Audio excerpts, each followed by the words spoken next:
Hello, नमस्ते। मैं हूं दीपक मोर।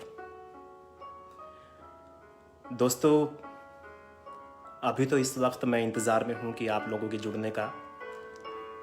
जी हाँ, आपको एक बार फिर से मेरा नमस्ते। मैं हूं दीपक मोर।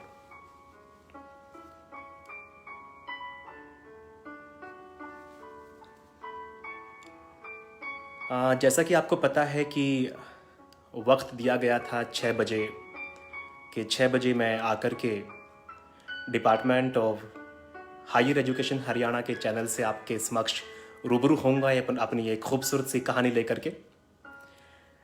लेकिन कुछ तकनीकी खराबी के कारण हुआ कुछ ऐसा कि मैं लाइव तो गया था 6 बजे लेकिन वो हो ऐसा गया कि मैं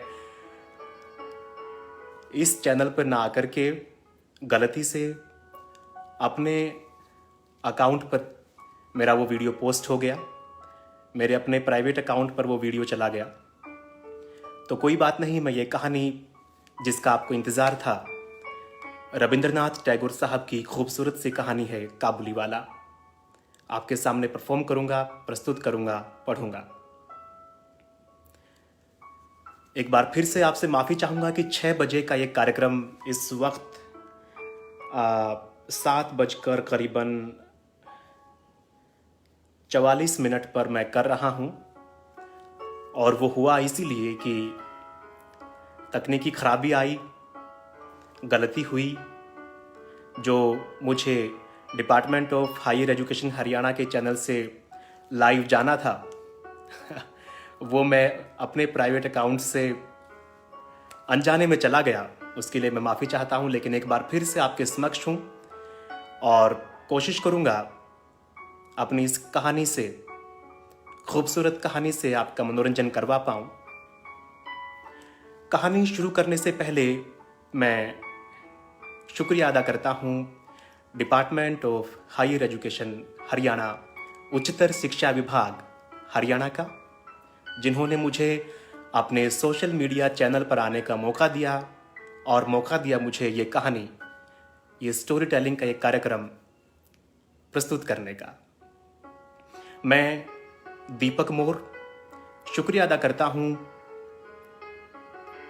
professor Bharti Sharma, registrar Pandit Lakshmichand state university of performing and visual arts. मैं शुक्रिया अदा करता हूं कविश जी का। तो दोस्तों, कहानी शुरू करने से पहले एक परिचय हो जाए। मैं Deepak More, Pandit Lakshmichand state university of performing and visual arts, राज्य प्रदर्शन एवं दृश्य कला विश्वविद्यालय रोहतक से अभिनय स्नातक हूं। मैं प्रथम बैच का वहां छात्र रहा हूं। उसके बाद मैंने फिल्मी जगत में, सिनेमा में काम किया। इसमें आप सुल्तान, एसपी चौहान, मातृ, चंद्रावल 2 इत्यादि कुछ फिल्में हैं जिनमें मैंने अभिनय किया। और इसके साथ ही टेलीविज़न में कोड रेड, सावधान इंडिया, क्राइम पेट्रोल, ये धारावाहिक हैं जिनमें आप मुझे देख सकते हैं, आपने देखा होगा। तो आइए ज़्यादा वक्त ना लेते हुए शुरू करते हैं कहानी काबुली वाला। कहानी का इतिहास ये है कि ये कहानी, जब हमने दाखिला लिया फिल्म स्कूल में, फिल्म संस्थान में, तो जो भी प्रोफेसर्स हमें पढ़ाते थे वो हमें सुझाते थे कि हम साहित्य पढ़ें, हम कहानियाँ पढ़ें।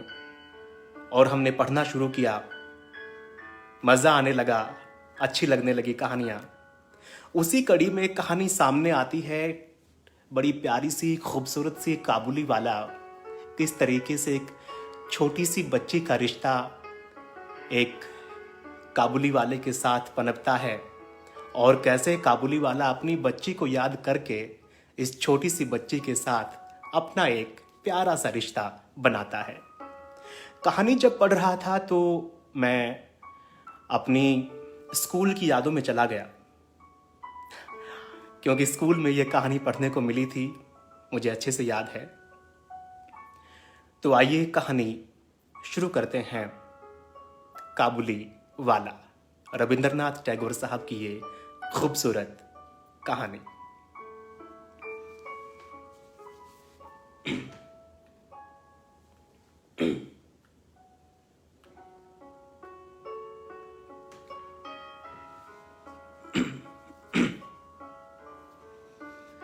मेरी 5 बरस की लड़की मीनी से थोड़ी देर भी बातें किए बिना नहीं रहा जाता। एक दिन सुबह सुबह आई और बोली, बाबूजी, वो रामदयाल दरबान है ना, वो काक को कौवा कहता है, उसको कुछ पता ही नहीं है ना बाबूजी।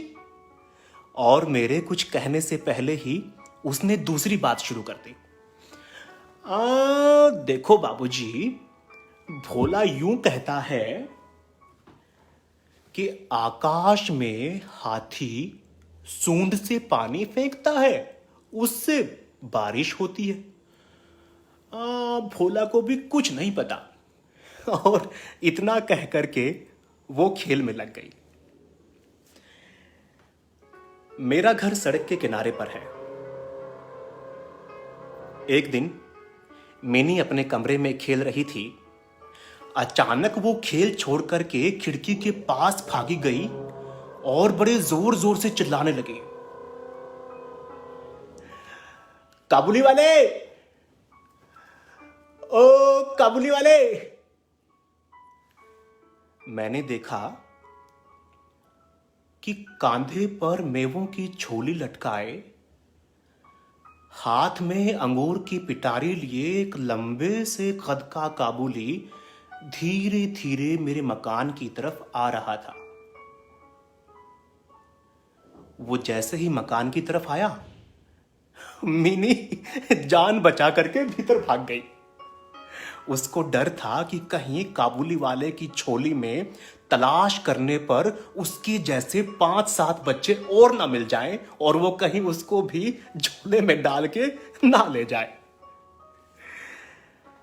काबुली ने आकर के मुझे सलाम किया और मैंने उससे कुछ सौदा खरीदा। फिर वो बोला,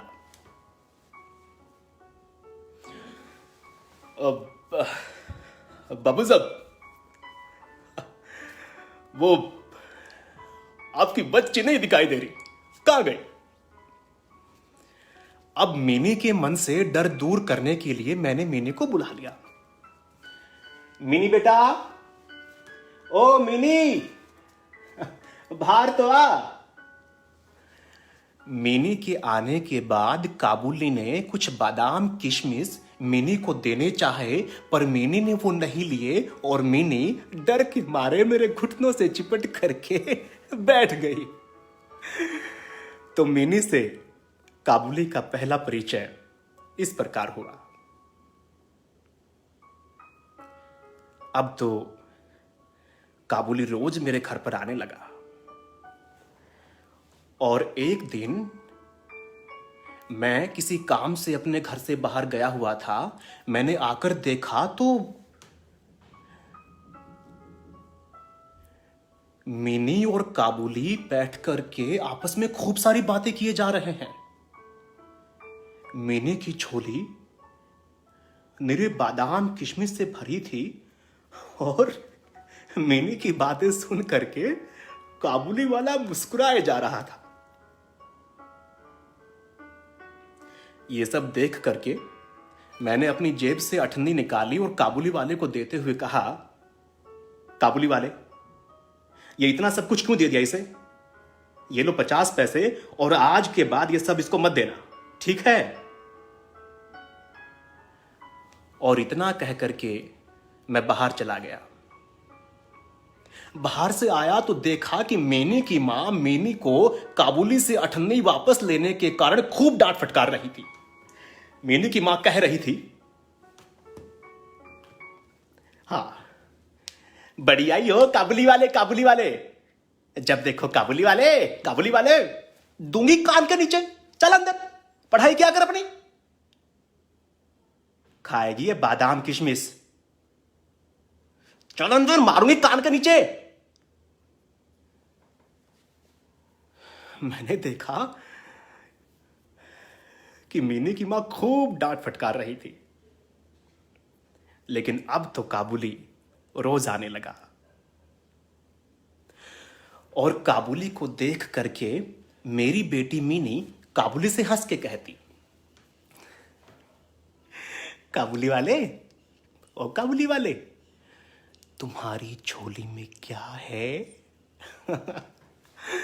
और काबुली भी हंस के कहता, आती है, मेरी झोली में आती है। और फिर काबुली मीनी से कहता, मीनी, तुम ससुराल कब जाओगी मीनी? इस पर मीनी काबुली वाले से वापस से कहती, काबुली वाले, तुम ससुराल कब जाओगे? दोनों खूब हंसते, खूब बात करते, खूब मुस्कुराते। सर्दी खत्म होते ही काबुली अपने देश वापस चला जाता था। जाने से पहले उसे घर घर घूमना पड़ता, उधार वसूल करनी पड़ती, लोगों से मिलना पड़ता। लेकिन फिर भी वो एक बार मीनी से मिलने जरूर आ जाया करता था। एक दिन मैं अपने कमरे में बैठा यूं ही कुछ काम कर रहा था तो अचानक से कुछ शोर शराबे की आवाजें आने लगी।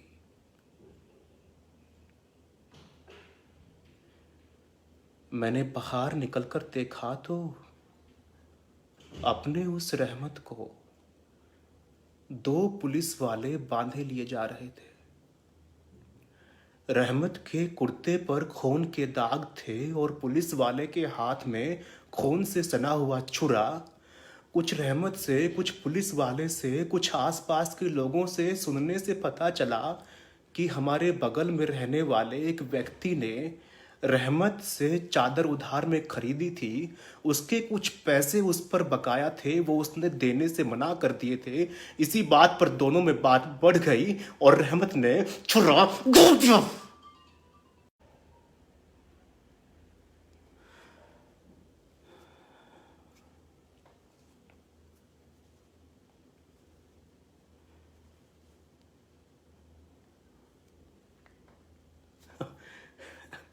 इतने में काबुली वाले, ओ काबुली वाले, कहती हुई मीनी बाहर आई। पहले तो मीनी को देख करके काबुली का चेहरा खिलखिला उठा और फिर वो मीनी उसे कहने लगी, काबुली वाले, तुम ससुराल जा रहे हो क्या? काबुली वाले ने कहा, अब हाँ, वही जा रहा हूं मीनी। काबुली वाले को लगा कि मीनी उसके इस उत्तर से खुश नहीं हुई तो उसने कहा, मारता ससुर को, पर क्या करूं, हाथ बंधे हैं मेरे मीनी, चलो। और इतना कह करके काबुली वाला चला गया।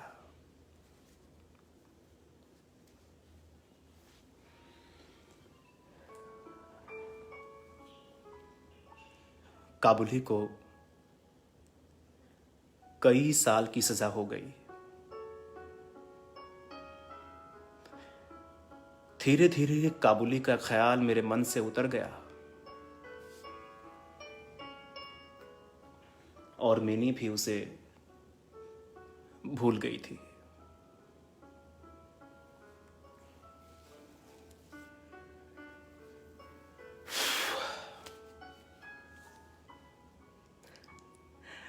आज मेरी बेटी मीनी का ब्याह है। लोगों का आना जाना लगा हुआ है और मैं अपने कमरे में बैठा कुछ काम कर रहा था।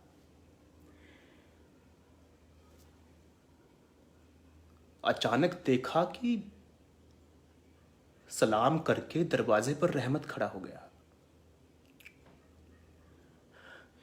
पहले तो मैं उसको पहचान ही नहीं पाया। बड़े ध्यान से देखा तो पहचान पाया कि ये तो अपना रहमत है। अब मैंने कहा, अरे रहमत, कब आए तुम? कल ही शाम को जेल से छुटा हूं बाबूजी, उसने कहा। मैंने कहा, आज हमारे घर पर कोई जरूरी काम है, तुम फिर आ जाना। वो उदास होकर के दरवाजे के पास चला गया और दरवाजे के पास से वापस मुड़कर बोला,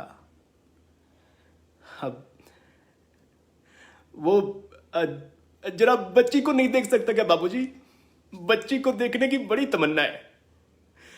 काबुली वाले को लगा कि मीनी अब भी उतनी ही छोटी सी बच्ची होगी, अब भी वो हंसती खेलती खिलखिलाती उसकी तरफ दौड़ी चली आएगी और उनकी उस पुरानी हंसी बातचीत में कोई किसी प्रकार की रुकावट पैदा नहीं होगी।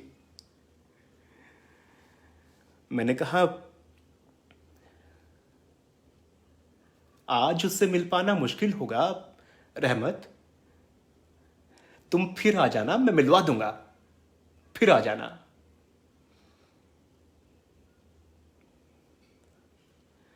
वो उदास होकर दरवाजे से बाहर चला गया। मैं सोच ही रहा था कि उसको वापस बुलाऊं कि ना बुलाऊं, इतने में वो खुद आया और बोला, बाबू साहब, वो थोड़ा मेवा लाया था बच्ची को देने के लिए, दे दीजिएगा उसको।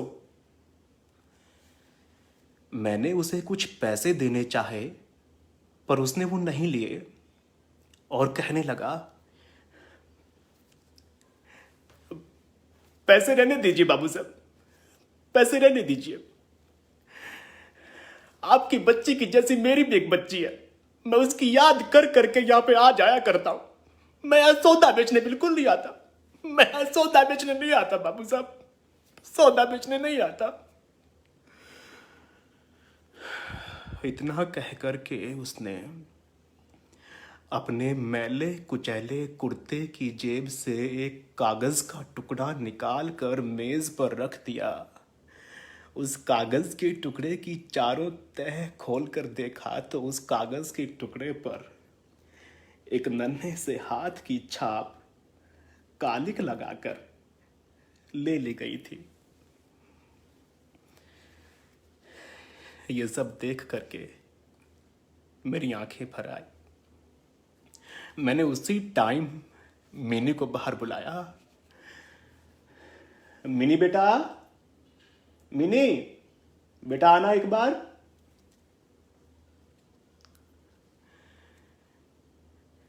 विवाह की पोशाक पहने मिनी मेरे बगल में आकर के खड़ी हो गई। मिनी को देख करके रहमत काबुली सकपका सा गया। पहले तो उसको पहचान ही ना पाया, बड़े ध्यान से देख के कहने लगा, मिनी, तू ससुराल जा रही है मिनी? बड़ी हो गई तू मिनी।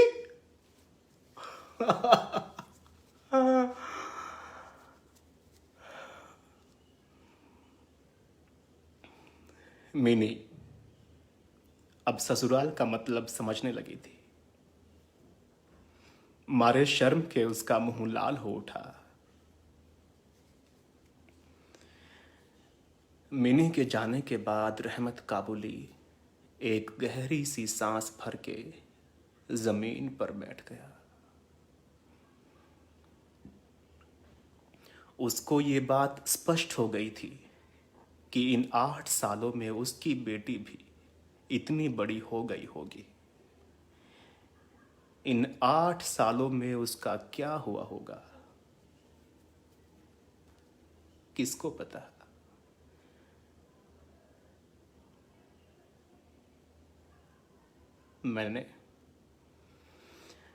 मैंने अपनी जेब से कुछ पैसे निकाल कर काबुली वाले को देते हुए कहा,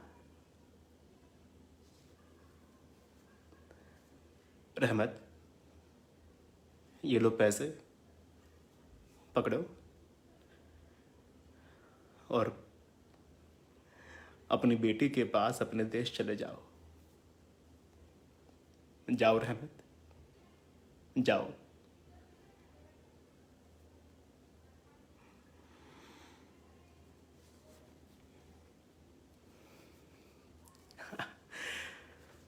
तो दोस्तों, ये थी प्यारी सी खूबसूरत सी कहानी काबुली वाला।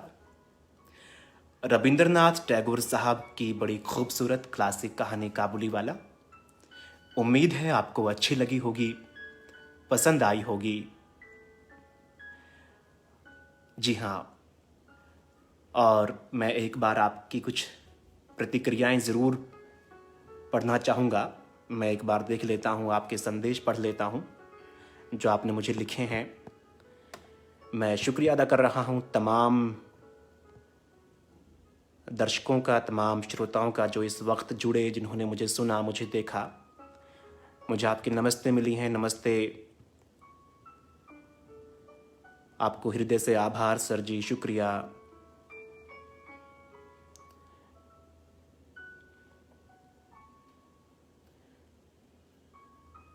जी, दिव्या नारंग कहती हैं कि आज रविंद्रनाथ साहब का 159वां जन्मदिन है। शुक्रिया याद दिलाने के लिए। लोकेश कहते हैं वेरी नाइस। सीमा कहती हैं गुड एक्टिंग जी, शुक्रिया। लोकेश शर्मा कहते हैं आप जैसे होनहार व उत्कृष्ट कलाकार की कला को हम उच्चतर शिक्षा विभाग हरियाणा के प्रयास से देख पा रहे हैं। ये सार्थक प्रयास जारी रहना चाहिए। बहुत शुक्रिया। विक्रम नैन कहते हैं इम्प्रेसिव स्टाइल, शुक्रिया। तरसेम शर्मा कहते हैं wow that was a presentation, बहुत शुक्रिया। दोस्तों, कई बार होता है कि हाँ, जिस तरीके से लाइव जाना होता है, सुविधाएं जुटानी पड़ती हैं, कैमरा को ठीक ढंग से एडजस्ट करना पड़ता है आप लोगों से रूबरू होने के लिए, लाइव जाने के लिए। और उन सब चीज़ों को ध्यान में रखते हुए कहानी ये आपसे ऐसे रूबरू होना पड़ता है, इसको प्रस्तुत करना पड़ता है। तो उम्मीद है आपको कहानी वाकई सुंदर लगी होगी। और department of higher education Haryana, उच्चतर शिक्षा विभाग हरियाणा की ये बड़ी खूबसूरत एक पहल है कि वो अपने सोशल नेटवर्किंग चैनल्स के माध्यम से आप लोगों से तमाम तरह की जानकारियाँ आपको देते हैं, उनसे अवगत कराते हैं। तमाम तरह के लेक्चर्स आप उनकी इस फेसबुक से, इंस्टाग्राम से, यूट्यूब से आपको देखने को मिलते हैं। अपनी फील्ड के विशेषज्ञ आपसे रूबरू होते हैं। इसमें चाहे मैंने पिछले दिनों देखा डिज़ाइन, फैशन, विजुअल आर्ट्स, संगीत, कविता, पोएम्स, कभी कुछ कोविड-19 को लेकर जानकारी, योगा से संबंधित तमाम तरह की जानकारियाँ मिलती हैं। तो आप लोग जुड़े रहिएगा इस प्लेटफॉर्म पर, department of higher education Haryana के विभिन्न अन्य सोशल नेटवर्किंग चैनल्स पर। एक बार फिर से मैं आभार व्यक्त करता हूँ उच्चतर शिक्षा विभाग हरियाणा, जिन्होंने मुझे मौका दिया, और आभार व्यक्त करता हूँ आप सभी का जिन्होंने मुझे सुना। फिर कभी मुलाकात करेंगे किसी और नई कहानी के साथ। तब तक के लिए नमस्ते। घर पर रहिए, सुरक्षित रहिए, ख्याल रखिए अपना भी, अपनों का भी। नमस्ते।